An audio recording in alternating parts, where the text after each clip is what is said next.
జ్ఞానానందమయం దేవం నిర్మలస్ఫటికాకృతిం ఆధారం సర్వవిద్యానాం హయగ్రీవ ఉపాస్మహే. సమస్త జీవరాశులు వాంఛించేది ప్రశాంత జీవితం. తనను నడిపించే చైతన్యం అంటే ఆత్మ. దాని సాక్షాత్కారమై కృషి చేయాలి. అది జీవిత సాఫల్యం కావుతుంది. లైఫ్ అచీవ్మెంట్ అంటారు. దానిపై పెద్దలు చెప్పినట్టు శాస్త్రముల అధ్యయనం వలన సుసాధ్యం. దానికై తీవ్రముగా తపించాలి. సాధారణంగా జంతువునాం నరజన్మ ఉత్తమం.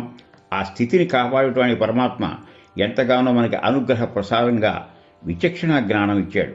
మనిషికి ఉండేది వేర్వేరు ప్రారంధముల యొక్క ఫలితాలు. అది సుఖ ప్రారంధం కావచ్చు, దుఃఖ ప్రారంధం కావచ్చు. అందుకే మానవుడు పుట్టుగా కొన్ని విషయాలు అతని అంతరించుకున్నాయి. ఒకటి భావనాత్రయం, దేహభావం, మనోభావం, ఆత్మభావం. వాసనాత్రయం, దేహవాసన, శాస్త్రవాసన, లోకవాసన. ఇవి వాటంతటవే మనకి పూర్వజన్మ ప్రారంధాలను అనుసరించి ఉంటూ ఉంటాయి. అయితే ఉండకూడనిది మృత్యుభీతి, ఉండవలసినది సంఘనీతి, పాపభీతి, దైవప్రీతి. దీనికే జీవిత సాఫల్యానికి మనం జీవితాన్ని ఎలా మలుచుకోవాలనే విషయంలో ఒక 5 విషయాలను మనం ఏకాగ్రతగా చూసుకోవాలి. ఒకటి డెడికేషన్, అంకితం. చిత్తశుద్ధితో ఏ పనైనా చెయ్యాలి, అంకిత భావంతో చెయ్యాలి. ఇక రెండవది డిసిప్లిన్. సారవంతమైన జీవితానికి క్రమశిక్షణ ఉండాలి. డిస్క్రిమినేషన్, మనం చేసే పని ఎంతవరకు విచారణ చేయాలి, ఏం చేయాలి, ఎందుకు చేయాలి, ఎలా చేయాలి, చెయ్య తగినది, చెయ్య తగనది. మనసు అప్పుడప్పుడు సంశయం పడుతుంది. మనసు యొక్క లక్షణమే అది. మనస్సు అనేది మనకి కనపడకపోయినా దాని వింత చేష్టలు అనేగా ఉంటాయి. ఒకప్పుడు దుఃఖిస్తుంది, ఒకప్పుడు ఆనందం పుజిస్తుంది. గతాన్ని తెలిసి సంతోషిస్తాం, ఏమవుతుందో అని భయపడతాం. కనుక సంశయాత్మ ప్రణశ్యతి. అంటే సంచ సంకల్పాలు కలిగి ఉంటే దుస్సంకల్పాలు వస్తాయి, సత్సంకల్పాలు వస్తాయి మనసులో. వెంటనే వాటిని ఎలా అంటే వాటికి మన విఘ్నేశ్వరుడి యొక్క ఆరాధన తెలుస్తుంది. విఘ్నకర్త్రి, విఘ్నహర్త్రి. దుస్సంకల్పాలు ఉన్న వాళ్ళు కూడా విఘ్నేశ్వరుని ప్రార్థిస్తారు. వాళ్ళకి ఏం చేస్తాడు? అడ్డుకట్టబడతాడు. మంచి వాటిని ప్రోత్సహిస్తాడు. ఇదంతా ఏదైనా మానవుడు జాగ్రత్తగా ఆలోచిస్తే తనని తానే ఇబ్బంది పెట్టుకుంటున్నాడని సుస్పష్టంగా మనకు గోచరిస్తుంది. అందుకే భగవద్గీతలో 3వ అధ్యాయంలో స్పర్శాత్ బహిర్బాహ్యం. ఏదైనా మన చెవులకి సోకితే దాన్ని బయట నుంచి బయటే పంపించాలి. చూడకూడదని చూడటం, తినకూడదని తినటం, అనకూడదని అంటం, ఇవన్నీ మన శరీరంలో ఉండేటువంటి లక్షణాలు. అందుకని మనం ఏం చేయాలంటే మొదటిది ఏ రకంగా అయితే అంకితం, రెండోదేమో క్రమశిక్షణ, మూడోదేమో విచారణము, నాలుగోది సేవ. ఎవరికన్నా అంటే డ్యూటీ. ఎవరికైనా సేవ చేసామంటే వాళ్ళని ఉద్ధరించడానికి కాదు, యథార్థంగా మనల్ని మనం ఉద్ధరించుకుంటున్నాం. సేవలో చాలా నిదానంగా ఉండాలి, చాలా ప్రేమాస్పదంగా ఉండాలి, అంకిత భావంతో చేయాలి. దీనికి చిన్న కథ మీకు తెలుసు. అబూ బిన్ ఆడమ్ అనేటువంటి వాడు అతను ఎక్కగా మహమ్మదీయుడు. సాధారణంగా నమాజ్ చేయడానికి మసీదుకు వెళ్ళేవాడు కాదు.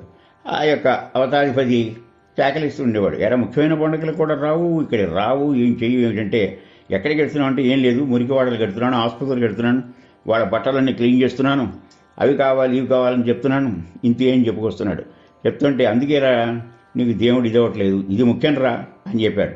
అయినా అతని పద్ధతి మార్చుకోవాలి.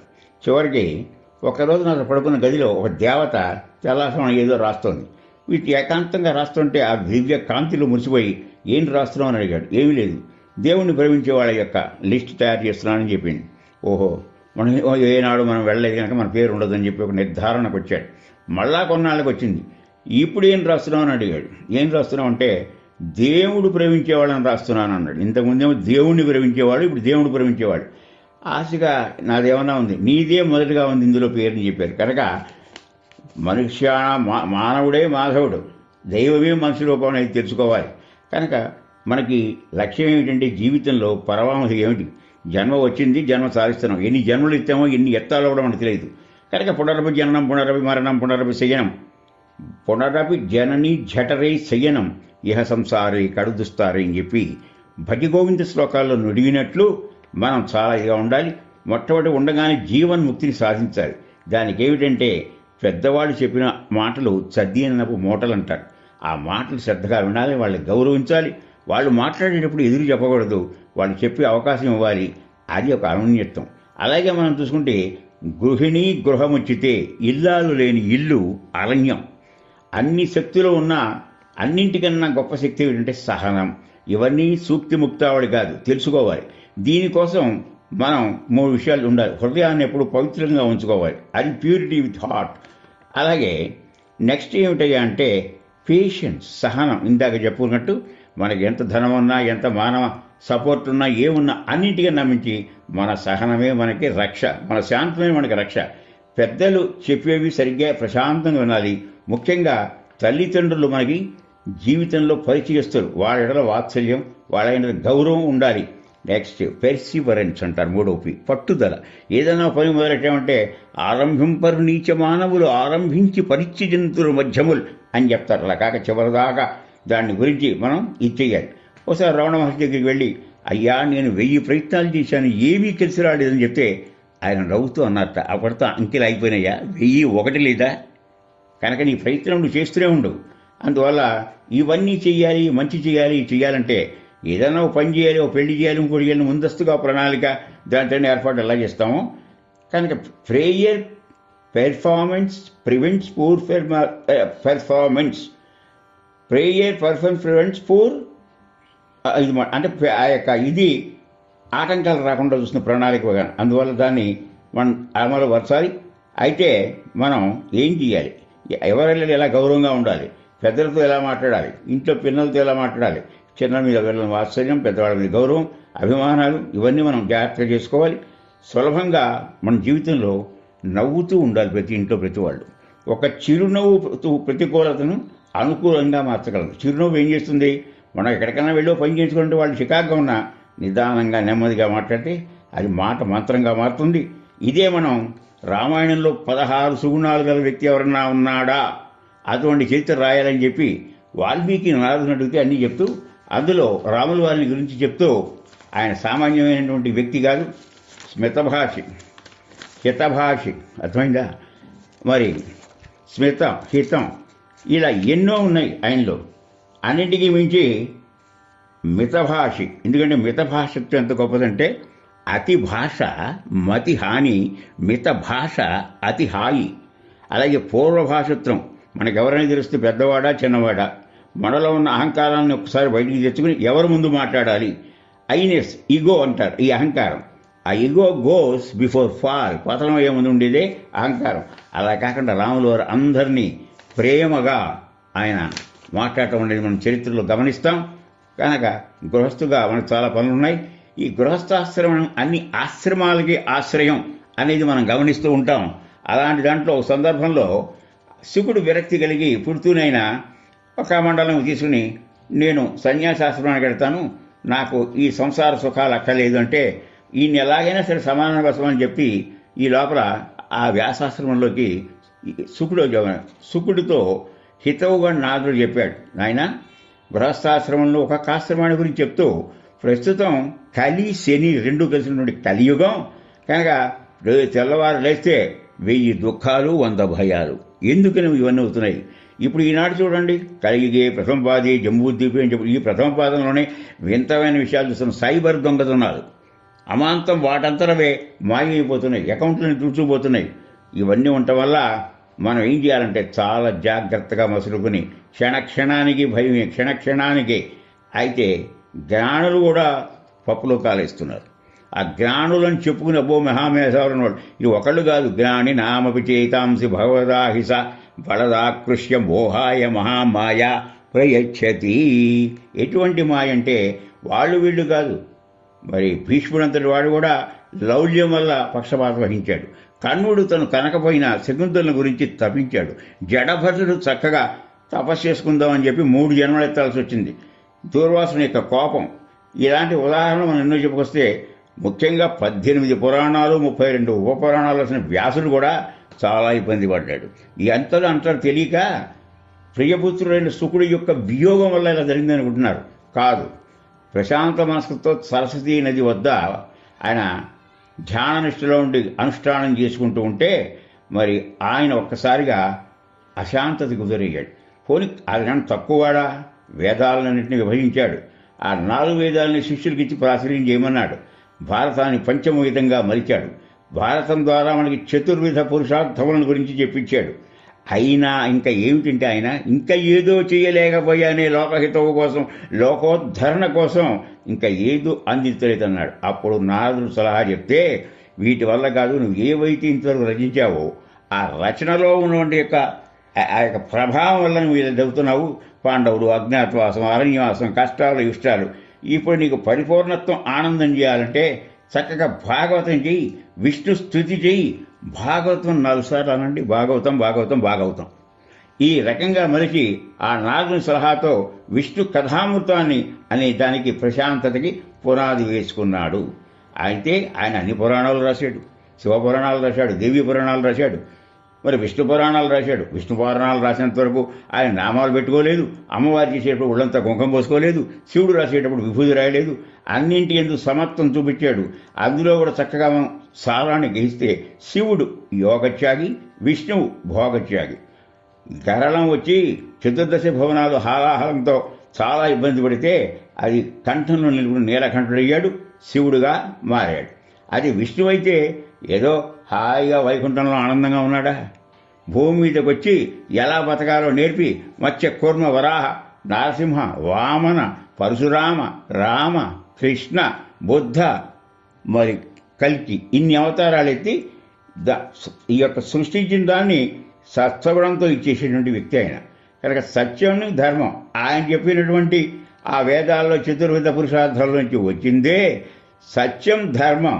ఈ రెండు సత్య ధర్మ ఆ పురుషార్థాల్లో మరి చతుర్విధ పురుషార్థాలు వీటిని ఇచ్చేసాడు. వాటిలోంచి వచ్చిందే మానవతా విలువలు. సత్యం ధర్మాన్ని నమ్ముకుంటే సత్య ధర్మ యుక్తానాం నహి మృత్యు భయం. అలాగే మానవతా విలువలు కూడా వాటిలోంచి వచ్చాయి. సత్యం ధర్మం శాంతి ప్రేమ అహింస. ఇన్ని విషయాలు మనకి ఇన్ని విషయాలు చెప్తే ఈ జ్ఞానం అంతా ఎన్నో ఎన్నో ఎన్నో గ్రంథాలు, ఎంతో రచయితలు వివిధ అభిరుచులతో, వివిధ రూపాంతరాలతో, వివిధ రసోత్పాదనతో మనకు అందిస్తే ఈ పుస్తకాలన్నీ మన మస్తకాల్లో చేరాయి. కానీ టన్నులు విద్య ఉన్నా చించాడు ఆచరణ లేదని చెప్పి వివేకానంద స్వామి ఉద్ఘాటించాడు. కనుక మహనీయులుగా తీర్చబడ్డ ఈనాడు కూడా స్వాధ్యాయాభ్యాసం ముఖ్యం అంటారు. అనుద్వేగకరం వాక్యం సత్యం ప్రియహితం చేయత్ స్వాధ్యాయాభ్యసనం చైవ వాంగ్మయం తపయుచ్యతే. గొప్ప విషయం ఏమిటయ్యా అంటే అనుద్వేగకరం వాక్యం. ఎటువంటి వాళ్ళ దగ్గరైనా కానీ ఉద్వేగం లేకుండా మాట్లాడాలి, కంగారు పెట్టినట్టుగా మాట్లాడకూడదు. మాటంతా చక్కగా నిదానంగా ప్రశాంతంగా మాట్లాడాలి. ఆ చెప్పే మాటలో సత్యం ఉండాలి.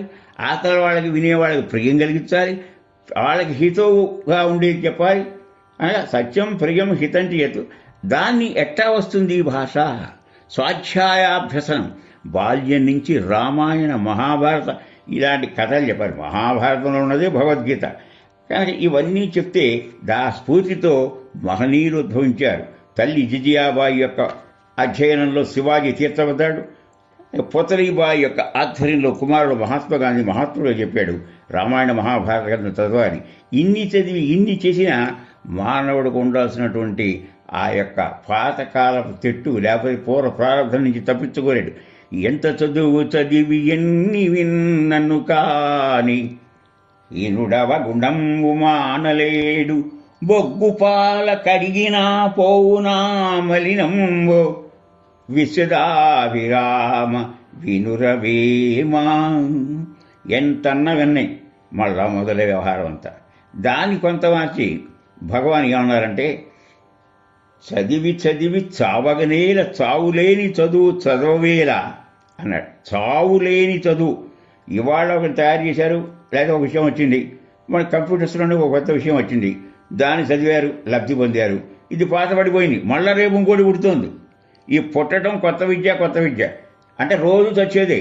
ఏ చదువు చదివినా చావని చదువుదన్నా ఉంటుంది అమృత విద్య. భగవద్గీత విభూతి యోగంలో చెప్పారు, నాకు ఆధ్యాత్మిక విద్య చాలా శ్రేష్టం ఉన్నారు. ఇది భగవంతుని సరిగ్గా సరాసరి చేర్చుకుంటుంది, ఆత్మస్థైర్యం మనోస్థైర్యం అని అవుతుంది. అయితే చదువు కన్నా ఇంక గొప్పది ఏదంటే ఏమి చదివి పక్షులు పైకి ఎగలగలిగాను, ఏ చదివి చేప పిల్లలు ఎదగలని చెప్పి మహాకవి చెప్పినట్టు చదువు కన్నా సంస్కారం చాలా గొప్పది. The end of the education is character. అటువంటి ఎడ్యుకేషన్ కావాలి. కానీ ఈనాటి జనానికి ఏది చదివాం, ఎంత ఇస్తాం, ఎంత మనకు లౌకిక లబ్ధి పొందుతున్నామని ఆలోచిస్తున్నారు కానీ విషయ చింతన బాగా ఎక్కిపోయింది, విష్ణు చింతన పూర్తిగా సన్నగిల్లింది. ఇది చాలా దురదృష్టకరమైన విషయం. కనుక సాంప్రదాయం, సంస్కారం ఇదే భారతీయత. అందుకే ఈ భారతదేశము యోగ భూమి, కర్మభూమి. అందుకే పాశ్చాత్యులందరూ మన వైపు చూస్తున్నారు. అని ఇన్ని విషయాలు చెప్తున్నప్పుడు మనం ఏం చెయ్యాలి? ఆర్షగ్రంథాలు చదవాలి. చదివినవాడు ఎలా ఉండాలి? విద్యా వినయ సంపన్నే బ్రాహ్మణే గవిగస్తిని సునిచైవ స్వపాకే చ పండితా సమదర్శిన. పండిత పాండ అంటే ఏంటంటే ఏదో పెద్ద పెద్ద చదువులు, పిహెచ్డీలు, సేవలు కప్పించుకోవటం, గండ బేరుండాలు పెట్టించుకోవటం, ఏదో అది కాదు. పాండ అంటే విచక్షణ జ్ఞానం కలిగినవాడు. ఎలాంటి విషయం అంటే విద్యకి మొదటి మెట్టు వినయం. ఈ వినయ్ అనేటువంటి పేరు ఆంజనేయ కూడా ఉంది. అందుకని ఆయన చాలా వినయవంతుడు. ఆ విద్యకు ఇవ్వాల్సింది వినయ సంపద. ఆ వినయంతో పాటు విద్యా వినయ సంపన్నే. అందరిలోనూ సమత్వాన్ని చూస్తాడు.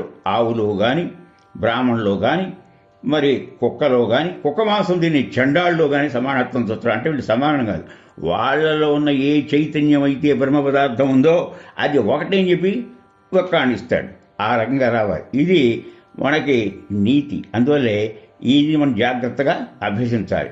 వేదాలని కనుక పరిశీలిస్తే రెండు ఉంటాయి: పూర్వమీమాంస, ఉత్తర మీమాంస. పూర్వమీమాంస అంతా కర్మకాండను గురించి చెప్తుంది, ఉత్తర మీమాంస అంతా జ్ఞానకాండ. అలాగే భగవద్గీతను చూడండి, 18 అధ్యాయాలు, 3 షట్కాలు. అంటే 6 చొప్పున ఒక్కొక్క షట్కం. మొట్టమొదటి కర్మ, 2 భక్తి, 3వది జ్ఞానం ఉంటారు. కానీ ధ్యాన యోగం కూడా ఉంది. ఈ 3 ఆచరణలో పెట్టగా అది వైరాగ్యానికి దారి చేయాలి. అయితే ఈ లోపల ఆ వైరాగ్యాలు కూడా 3 రకాలు ఉన్నాయి. తాత్కాలికంగా వచ్చిపోతూ ఉంటాయి ఆ వైరాగ్యాలు. ప్రసూతి వైరాగ్యం, పురాణ వైరాగ్యం, శ్మశాన వైరాగ్యం. కానీ ఈ వైరాగ్యాలు నిలబడవో. ఏమిటంటే మన సాధన ఏం చేయాలంటే ఆత్మానాత్మ వివేకం. ఏది శాశ్వతం, ఏది అశాశ్వతం, ఏది ఎంతవరకు, ఎవరు మనది. కనుక ఇదన్నీ భగవద్గీతలో అధ్యయనం చేస్తే గీత తలకిందులేండి తాగి. బెంగాలీలో తాగి అంటే చాగి. త్యాగం వల్లే ఏదైనా ఉపయోగపడుతుంది. కనుక భగవద్గీత యొక్క చదవటం వల్ల ప్రయోజనం ఏమిటంటే నిరతిశయానందం. నిరతిశయానందం అంటే బ్రహ్మానందం. దాని తైలధారతో మనం పోల్చొచ్చు. ఒక నూనె కనుక తేనె పైనుంచి పోస్తే ఆఖరి బొట్టు వరకు ఒకే రకమైన ధారలో పడుతుంది. వర్షం పడి ఎండితే బొట్టు పడుతూ ఉంటాయి. కనుక ఏంటంటే ఆ నిశ్చల ఆనందం ఉండాలి. ఆ ఆనందం పాటు నేనెవరో తెలుసుకున్నా కనుక దుఃఖమే ఉంది. మన ఎవరన్నా ఏదైనా అంటారు, మన పేరుతో అంటారు. మన పేరు ఎప్పుడు వచ్చింది? మధ్యలో వచ్చింది, చివరిదాకా ఉంటుందా?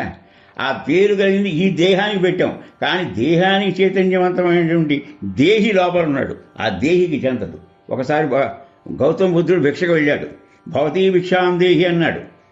ఆ ఇంటి ఆయన వచ్చాడు. ఏమిటయ్యా నీ మతం, నువ్వు అందరిని చెడగొడుతున్నావు అన్నకూడనన్నటువంటి ఆ యొక్క భాష మాట్లాడాడు. అమర్యాదకరమైన భాష. ఆ భాషతో ఆయన ఏం బాధపడలా. ఇప్పుడు మీరు భిక్ష వేశారనుకోండి, నేను వద్దన్నాను, నేను వేశాను, ఇది ఎవరికి చెందుతుంది అని అడిగాడు. వేసిన వాళ్ళు వెనక్కి తీసుకుంటారు, అవునా కదా? ఇప్పుడు మీరు అన్న మాటలన్నీ మీకే వెనక్కి అన్నాడు ఆయన. కానీ ఇక్కడ అర్థం ఏం చేస్తుందంటే జీవితంలో ఏం చేయాలంటే మనం చుట్టూ ఒక దీని మీద అనేక రకాలైన పురుగులు ఉన్నాయి. అయినా అందులో వాటి మధ్యే ఉంటాం, ఉండకుండా ఉంటాం. సమస్త జీవరాశుల మధ్యనే ఉంటాం. ఏదో గొంగట్లో ఏదో వచ్చినా ఏదో చేస్తామా అనక మానవుడు తను ఎలా మర్చుకోవాలంటే యోగవంతుడుగా ఉండాలి. ఇది భగవద్గీతలో చాలా హైలైట్ విషయం. యోగస్థం గురు కర్మాణి సంగం త్వక్త్వా ధనంజయ సిద్ధో అసిద్ధోపి సమయోగత్వం సమత్వయోగముచ్యతే. సిద్ధించినా సిద్ధించబోయినా, అయినా కాకపోయినా, వచ్చినా రాకపోయినా, నువ్వు అనుకున్నా అవలేదు, దిగులేం లేదు. అయ్యింది ఆనందం, అయిందని ఆనందం లేదు, అవలేదని దిగులు లేదు. అట్లా మధ్యస్థంగా తటస్థంగా ఈ స్థిర ప్రజ్ఞంగా ఇదంతా మన 2వ అధ్యాయంలో చెప్తారు కనుక ఆ రకంగా ఉండాలి. మనం ఇవాళ చూస్తున్నాం, మార్పులు చేర్పులు అనేది ప్రజల్లో సహజం. మానవులు కూడా వికారాలు, ఒకసారి నవ్వుతారు, ఒకసారి ఏడుస్తారు, చికాగా ఉంటారు, ఒకసారి మంచిగా ఉంటారు. కనుక మనవధులతో ఎవరో వస్తారు, ఏదో చేస్తారని ఎదురు చూచి మోసపోకమా అన్నారు. అంటే ఏమిటి? ఉద్ధరేవరాత్మవాన్. నిన్ను నువ్వు ఉద్ధరించుకో, నిన్ను చక్కగా నువ్వు మలుచుకో.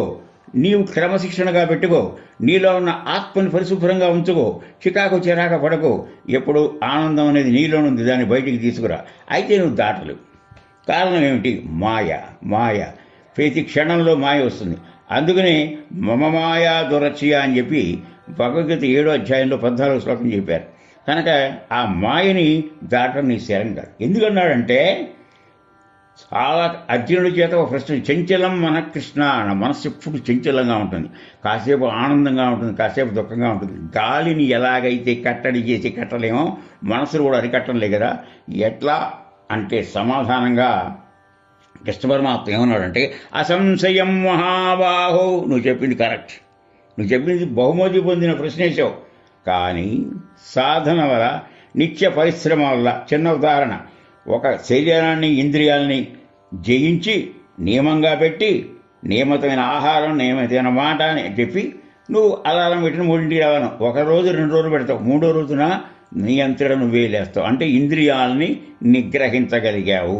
కనుక దాన్ని ఏమంటారంటే, దానికి ఏం చేయాలంటే నీ చుట్టూ ఉన్నదంతా నీది, చుట్టూ ఉన్న వాళ్ళతోనే నువ్వు ఉన్నావు. Manage the social animal. సమస్త లోకం కనుక సుఖంగా ఉంటే లోకంలో నువ్వు లేవు. ఆ లోకాస్తమస్త సుఖినో భవంతు అనేది ఉత్తమ ప్రార్థన. కనుక ప్రతి వాళ్ళని లవ్ ఆల్ సర్వ్ ఆల్, ప్రతి వాళ్ళని ప్రేమించాలి, ప్రతి వాళ్ళకి సేవ చేయాలి. సేవ ద్వారా ప్రేమ, ప్రేమ ద్వారా సేవ. ఇది పరస్పరాశ్రయం. కనుకే మనకి చాలా చాలా విలువైన విషయాలు చెప్తూ, ముఖ్యంగా 12వ అధ్యాయంలో అమృతాష్టయోగంలో మొదట్లో అద్వేష్ట సర్వభూతానాం మైత్రీ కరుణయేవచ నిర్మమో నిరహంకారో సమ దుఃఖ సుఖ క్షమీ. దుఃఖం సుఖం ఇంటో అక్షరం ఉంది ఖ. ఖ అంటే బ్రహ్మ. ఆ బ్రహ్మే దుఃఖం రాశాడు, ఆ బ్రహ్మే సుఖం రాశాడు. అంటే పక్షపాతమా? ఒకడికి ఎలా రాసి ఒకడికి ఎలా రాయటానికి కాదు. మనకి పూర్వజన్మ నుంచి వస్తుంది. పూర్వజన్మలో మనం ఏం చేసామో కృత్యాలు తెలియదు. పూర్వజన్మలు చేసిన పుణ్యాలు ఈ జన్మలో ఎలా చేసినా ఆ ఫిక్స్డ్ డిపాజిట్ని మెటీరి దాని లబ్ధిని ఇప్పుడు పొందుతున్నాం. ఇప్పుడు చేసే వాటిని భవిష్యత్తులో అనుభవిస్తాం. పుణ్యము సుఖం. పాపం అంటే అదే. పుణ్యం అంటే బంగారు సంఖ్యలు, పాపం అంటే ఇనుప సంఖ్యలు. లోహం తేడాయే కానీ బాధ ఒకటే కదా. బంగారం అయితే దాచుకోలేక బాధపడవు, ఇనుమైతే.